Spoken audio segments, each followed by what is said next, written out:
In this lecture, we'll be looking at certain ideas discussed by Boa in this essay, The Second Sex, especially the third chapter titled as Myths. One particular concept that she talks about is the idea static myth.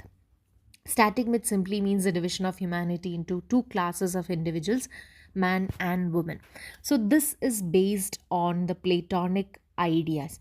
We all know what the Platonic ideas are. Plato argues that whatever we see around us is a mere imitation of a reality that exists out there.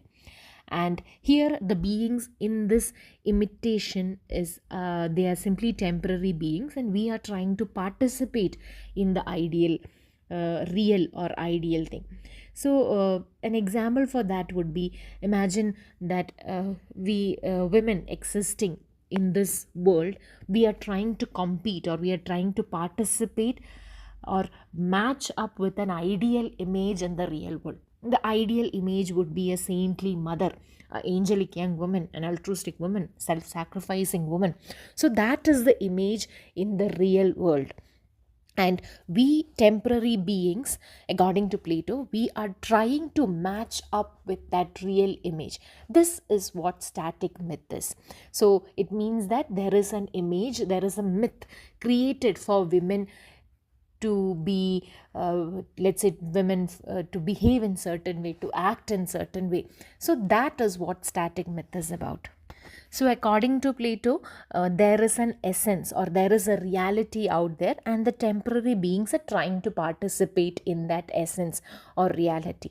But according to existentialism or existentialist thinkers, Boy being one existentialist thinker, she says that there is nothing called reality out there. This is where existence is, and where there is existence, there is essence. So what we see here is reality, the true raw form of individuals.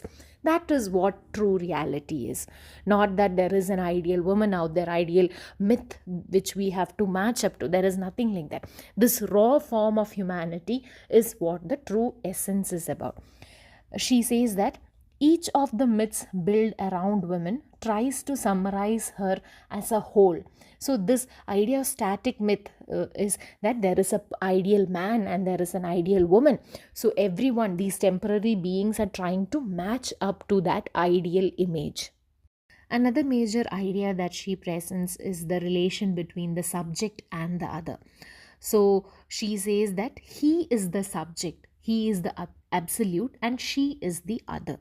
Now, when you consider this relation between subject and other, the subject can or has at most authority, and the other is simply a part of the subject. So for the other to have an identity, there needs to be the existence of the subject as well.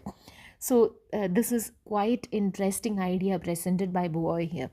So here she presents the dichotomy of, let's say, the slave and the master, the relationship between the master and the slave. Now, when you look at the master, he has authority. Master has authority. He has control. He has power over the slave. But he has to be dependent on the slave for the fulfillment of his desires and for his identity.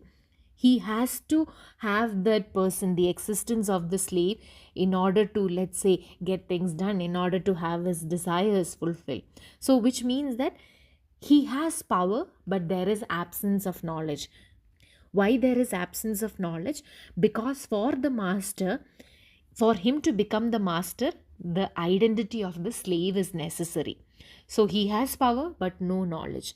And when you think of the slave recognizes this relationship, identifies this inferior superior relationship, and is able to understand the whole power relationship that is happening over here. But the slave also accepts slavery and is constantly trying to please the master for protection. So the slave feels that the slave doesn't have an existence of its own. It requires constant protection. It cannot survive alone. It needs the master to protect. So this relationship is what exists in the subject and the other. So when you consider the slave has knowledge but no power. The slave realizes, has thinking capacity, realizes that it needs the master to remain protected, but has no authority, no power. This is a strange relation between the master and the slave.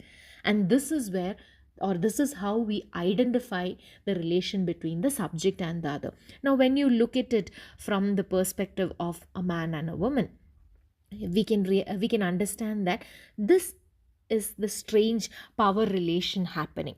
The man knows that he has authority over the woman. He wants or requires her for fulfillment of his desires, but at the same time he has power over her. Whereas women, they require the protection of man. They require, let's say, the authority of a man to survive. That is the basic thought a woman has. But even then she does not have independence. So this is also another reason why women want to be the other. She wants to remain as the other, wants to remain, let's say, like the slave. There is no fight for that identity. This is that relation between the subject and the other.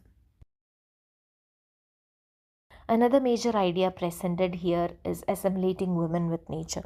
Man has always associated women with nature. Nature embodies life and death. And similarly, women also embody life and death. So, when you think of women birthing a child, bringing a new life into this world, so that is the image of life is presented over there. Then we have the idea of menstruation. So, menstruation means blood, losing blood from the body, and that is in a way projecting the idea of mortality. Men are reminded of mortality, or men are reminded of the idea of death. So that is why, be it, let's say, childbirth or be it menstruation, there is some sort of discomfort in men. So what happens is, this discomfort towards the biological process, it leads to, let's say, some sort of control, or men try to suppress these discussions happening related to childbirth or menstruation. A few examples for that would be how they are trying to regulate the process of reproduction, or the taboos that are around the idea of menstruation, or let's say medicalization of childbirth. When you look at all these examples, it shows how men are trying to control or suppress these ideas.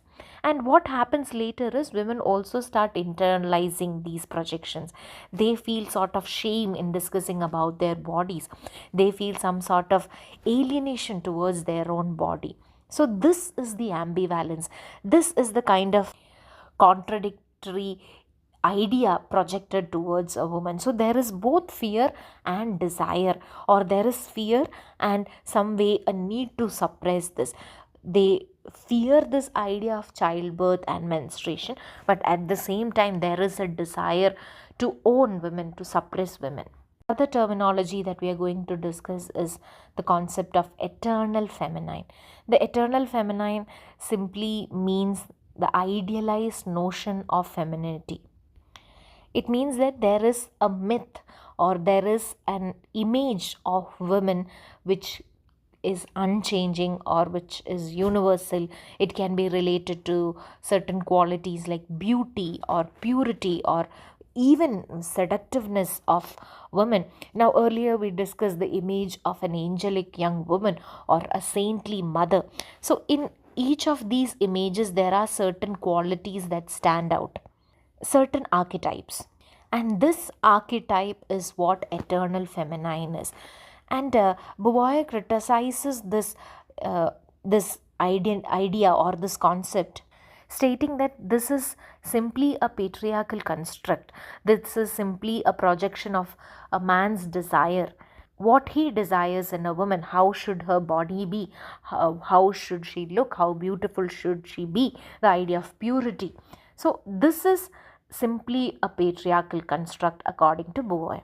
When we look at certain examples from mythology, let it be the image of Pandora, let it be Sita, or even when we look at the image of Eve.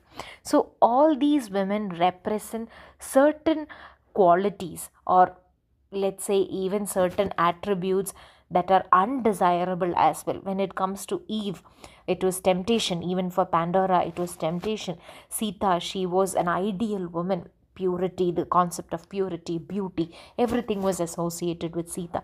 So when you look at these women, there are certain traits which are considered as acceptable, there are certain things that are considered as unacceptable or undesirable. So these parameters are set, and this is what eternal feminine is. Through these myths, a narrative is being set that women should be in such a way, and that is what Boer is criticizing. She says that this is a social construct, or this is a patriarchal construct. It is simply a man's desire that is presented through these narratives. So these are the major ideas that we are discussing from the perspective of the second sex. Thank you.